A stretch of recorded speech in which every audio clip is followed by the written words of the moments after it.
निकल जाओ इस सब से, नहीं तो मिडिल क्लास से बहुत जल्दी लोअर मिडिल क्लास हो जाओगे। सैलरी आती है और महीने के बीच में ही अकाउंट जीरो। कभी सोचा है भारत दुनिया की 4th लार्जेस्ट इकोनॉमी बन चुका है, लेकिन फिर भी तुम मिडिल क्लास क्यों हो?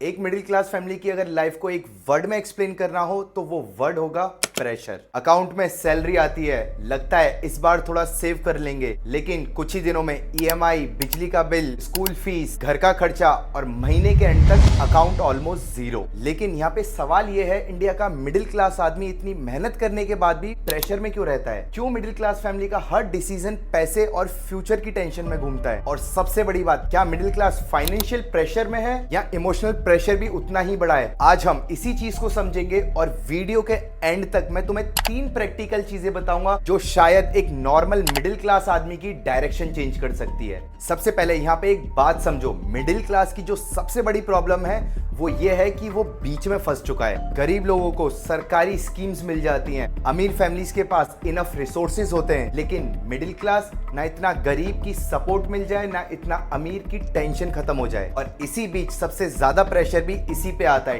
टैक्स भी दो, एक्सपेंसेस मैनेज करो, सेविंग्स भी रखो और फ्यूचर भी सिक्योर करो। मतलब हर वक्त एक इनविजिबल रेस में डाल दिया गया है जहां रुकना भी ऑप्शन नहीं है और गिरना भी खतरनाक है। इनकी लाइफ में एक पैटर्न होता है, मंथ स्टार्ट हुआ, सैलरी आई, 2 दिन तक थोड़ा रिलीफ फील होता है, फिर ईएमआई का message, electricity bill, unexpected expenses और सडनली वही सैलरी छोटी लगने लगती है। लेकिन दिक्कत सिर्फ पैसों तक नहीं है, धीरे धीरे ये प्रेशर दिमाग तक भी आना शुरू होता है। पेरेंट्स चाहते हैं बच्चों को बेटर एजुकेशन मिले, फैमिली को बेटर लाइफ मिले, अपना घर हो, सेविंग्स हो, इमरजेंसी फंड्स हो। मतलब एक मिडिल क्लास इंसान सिर्फ प्रेजेंट की टेंशन में नहीं जीता, वो फ्यूचर की भी टेंशन में जीता है। और इसी वजह से रिलैक्स करना भी एक टाइम पे गिल्ट जैसा लगने लगता है। और सबसे बड़ी बात, यहाँ सबसे बड़ी टेंशन तो तब आती है जब कंपैरिजन स्टार्ट होता है। शर्मा जी का बेटा गवर्नमेंट जॉब में है, उसने नई कार ले ली, देख उस लड़के ने घर खरीद लिया। और यही सब देखते देखते धीरे धीरे इनविजिबल कंपटीशन स्टार्ट हो जाता है, चाहे वो एफोर्ड हो या ना हो। इसी दौड़ में लोग अपने आप को पुश करते रहते हैं, कभी फोन्स अपग्रेड, कभी एक्सपेंसिव फंक्शंस, कभी अननेसेसरी लोन। और इन सब के पीछे सिर्फ एक रीजन, अगर नहीं किया तो लोग क्या सोचेंगे। और यहीं पे आग में घी डालने का काम किया है सोशल मीडिया ने। सोशल मीडिया ने लोगों में इतना प्रेशर बढ़ा दिया कि इंस्टाग्राम खोलो, सब परफेक्ट लाइफ जी रहे हैं वहां पे, luxury vacations, big houses, expensive lifestyle. और इसी चीज को देख के मिडिल क्लास इंसान सबसे बड़ी गलती यहाँ पे ये करता है कि वो खुद को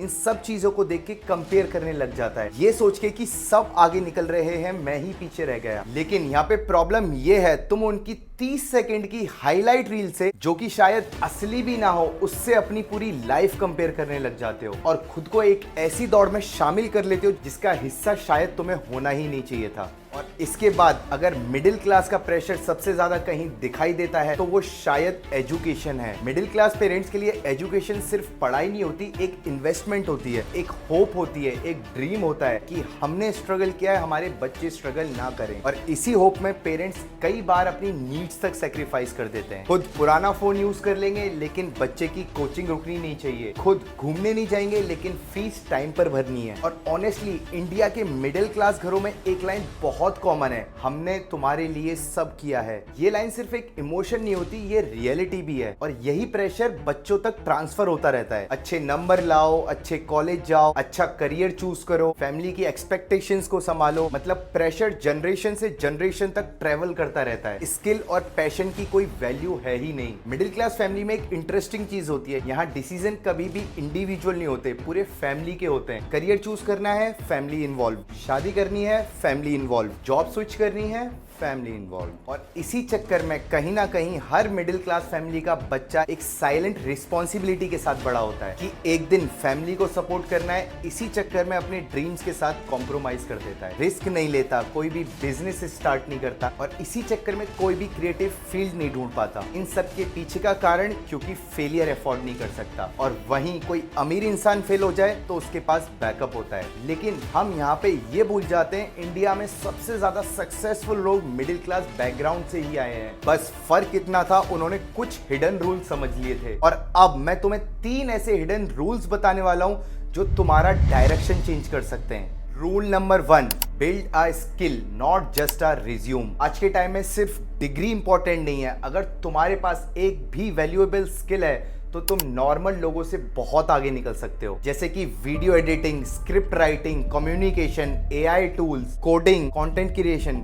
ये सब फ्यूचर है। एग्जाम्पल देखो, 2 लोग हैं, एक के पास डिग्री है, दूसरे के पास स्किल, जो कि कंटेंट बना सकता है, स्क्रिप्ट लिख सकता है, वीडियो एडिटिंग कर सकता है। अब आप सोचो, कोई भी कंपनी इन दोनों में से किसको हायर करेगी? जिसके पास डिग्री है उसे, या जिसे ये सब आता है उसे? मिडिल क्लास लोग एक गलती करते हैं, वो हमेशा मार्क्स के पीछे भागते हैं, जबकि असली पैसा प्रॉब्लम सॉल्व करने में है। Rule number 2, stop looking rich, start building money. Rich लोग दिखावा कम करते हैं लेकिन एसेट्स बहुत ज्यादा बनाते हैं, और वहीं पे मिडिल क्लास लोग क्या करते हैं? सैलरी आई, फोन अपग्रेड कर लिया, बाइक अपग्रेड कर ली, स्टेटस अपग्रेड, और फिर बैंक बैलेंस 0। अगर लाइफ चेंज करनी है तो इंप्रेस करना बंद करो और आज से ही इन्वेस्ट करना स्टार्ट करो, खुद पर, स्किल्स पर, नॉलेज पर। Rule number 3, stay consistent when others quit. Consistency वो पावर है जो ज्यादातर लोग इग्नोर करते हैं। यहाँ पे मिडिल क्लास लोग जल्दी गिव अप कर देते हैं। 2 महीने में किसी भी चीज में रिजल्ट नहीं आया